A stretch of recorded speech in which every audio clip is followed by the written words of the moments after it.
নমস্কার বন্ধুরা, রিনাস কিচেন থেকে স্বাগত। আজ আমি তোমাদের ম্যাঙ্গো চিকেন করে দেখাবো। তার জন্য আমি 500 গ্রাম মতো চিকেন নিয়েছিলাম। চিকেনটা ভালো করে পরিষ্কার করে ধুয়ে রেখেছি। আর আমি একটা আম এরকম লম্বা লম্বা করে কেটে নিয়েছিলাম। এটাকে আমি পেস্ট করে নেব।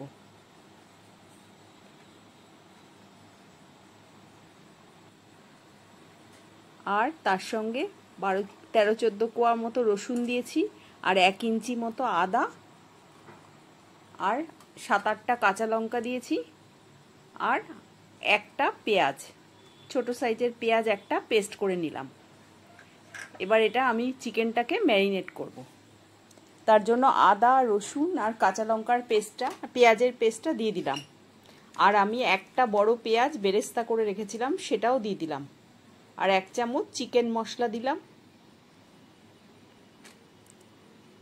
আর ধনের গুঁড়ো 1/2 চামচ, জিরের গুঁড়ো 1/2 চামচ, কাশ্মীরি লঙ্কার গুঁড়ো 1 চামচ দিলাম, হলুদ গুঁড়ো দিলাম 1 চামচ, পরিমাণ মতো নুন দেব।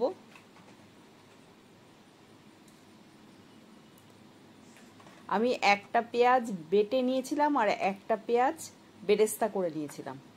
আর এই আমের পেস্টটা এবার দিয়ে দিচ্ছি। আমি একটা আমেরই পেস্ট করেছিলাম। আমি পুরো গোটা আমটার পেস্টটাই দিয়ে দিয়েছিলাম। আমি দেখালাম এখানে কয়েক চামচ দিয়েছি, কিন্তু আমি পরে পুরোটাই দিয়ে দিয়েছিলাম। 500 চিকেনে একটা আম লেগে যাবে। একটা মাঝারি সাইজের আম দিয়েছিলাম।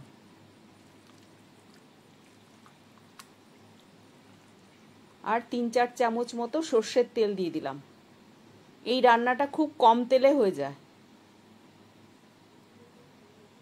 আর খুব তাড়াতাড়ি আমি করে ফেলবো। আমি আজকে কুকারে মাংসটা তৈরি করব।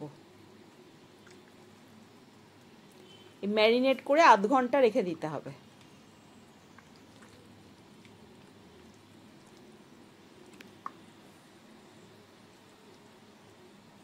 এবার আমি কুকারের মধ্যে দিয়ে দিলাম। আমি কুকারে কিন্তু কোনো ফোড়ন কিচ্ছু দিইনি।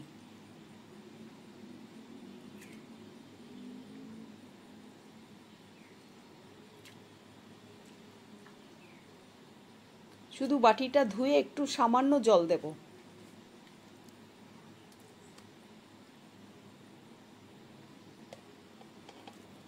আর কয়েক পিস আলু আমি রেখে দিয়েছিলাম কেটে, ছোট ছোট পিস করে কেটেছিলাম, সেই আলুগুলো দিয়ে দিলাম। আর একটা টমেটো 4 টুকরো করে দিয়ে দিলাম। এটা একটু মিনিট 5 একটু কষিয়ে নেব।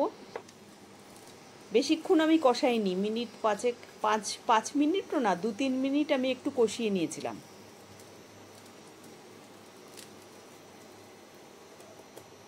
আমি শুধু বেরেস্তা করে দিয়েছিলাম পেঁয়াজটা। আমি বাটিটা ধুয়ে একটুখানি জল দিয়েছিলাম। 4টে সিটি দিয়ে আমি নামিয়ে নিচ্ছিলাম। মাংস থেকেই জল বেরোবে, আর টমেটো আছে, এগুলোর থেকে জল বেরোবে, পেঁয়াজের থেকে জল বেরোয়। দেখো কতটা ঝোল হয়ে গেছে।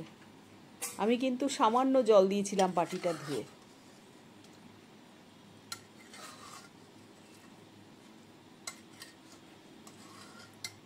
তোমাদের যদি রেসিপিটা ভালো লাগে আমার চ্যানেলটাকে সাবস্ক্রাইব করো, লাইক ও কমেন্টস করো।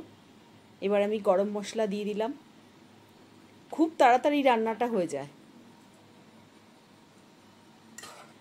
চটজলদি রান্না করতে হলে তোমরা এইভাবে চিকেন বানিয়ে নিতে পারো।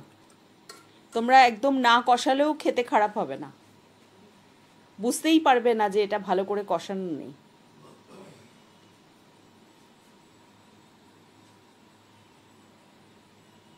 Ready to serve.